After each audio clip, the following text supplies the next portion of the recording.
Hey guys, before jumping into the video, I just wanted to apologize in advance. I've been sick the last couple of days, so my voice is going to be a little bit softer in this video. Hopefully it doesn't put you to sleep, but nevertheless, just wanted to make you aware.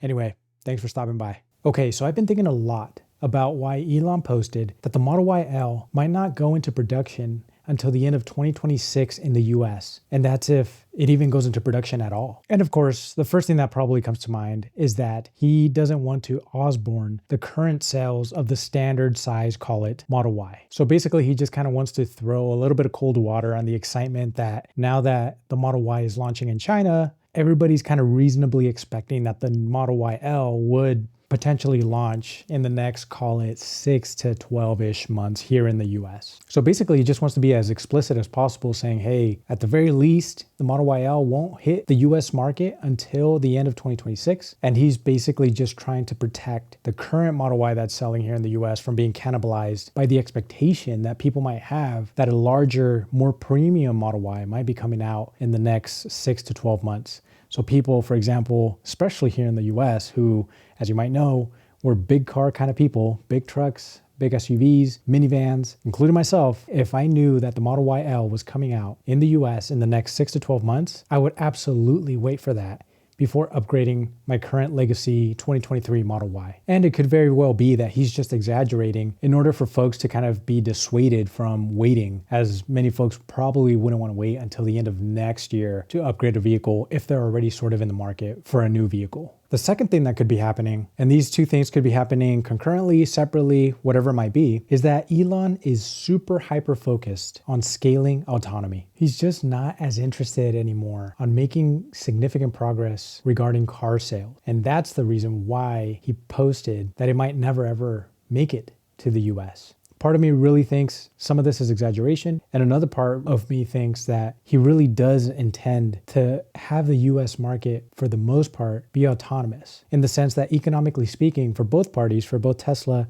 and for the consumer, it would make so much more economical sense to robotaxi everywhere. Of course, from a dollars and cents perspective, that makes sense when you add it all up. However, I do believe that the majority of consumers here in the US, we want our big family vehicles. We want our big SUVs and our big trucks, our minivans, to carry our family around and to never have to worry about lugging things around. Elon knows without a shadow of a doubt that robotaxi will scale to a massive point within the short, maybe not the short term, but definitely within the medium-ish term, to where he's really considering not placing much emphasis on car sales anymore.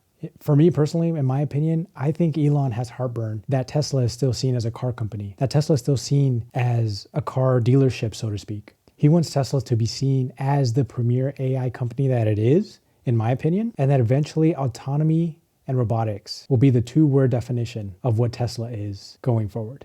Because I think we all know, for the most part, that Elon kind of has the foresight to be able to understand and foresee what society might look like in the next, call it 5 to 10 years. And so we're currently in front of a fork in the road where left is car sales and right is autonomy.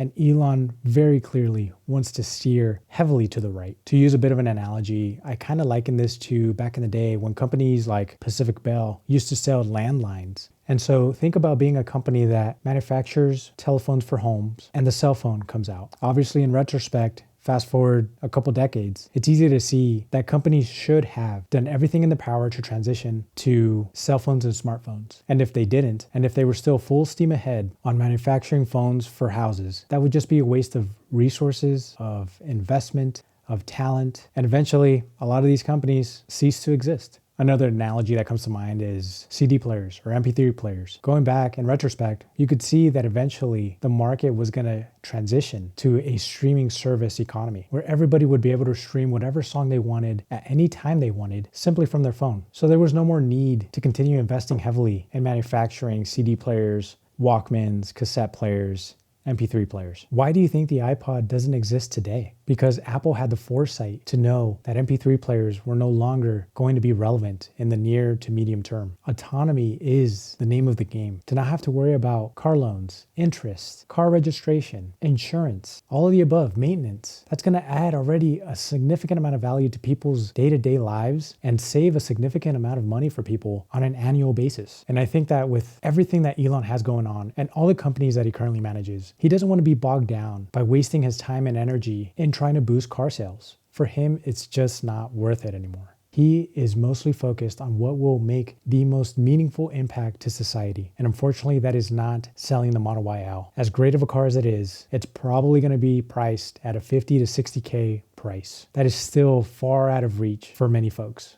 Also, if you think about it from a total market perspective, even if you were to size what the current market of a Model YL would be, I would imagine that the market, the TAM, the SAM for Robotaxi would be at least 2 to 3 orders of magnitude greater. The reach that you would have in a Robotaxi platform is massively greater than the reach you would have trying to sell Model YLs. So to recap, a couple things could be happening here. Elon could just be simply throwing a little bit of cold water on the excitement that the Model YL would potentially be released here in the US in the next 6 to 12-ish months. He doesn't want to cannibalize current sales of the standard size, call it Model Y. And 2, Elon is full steam ahead on scaling autonomy. We're also getting a hint that he probably plans to scale autonomy significantly by the end of next year. So we're starting to see kind of that convergence point where by the time you can actually scale Model YL to a meaningful enough amount, he thinks that by that time, autonomy is probably going to be, if not full scale, probably pretty darn close to it. So this could very well be a massive clue that Elon is dropping, that Tesla Robotaxi is probably going to scale faster than everybody thinks.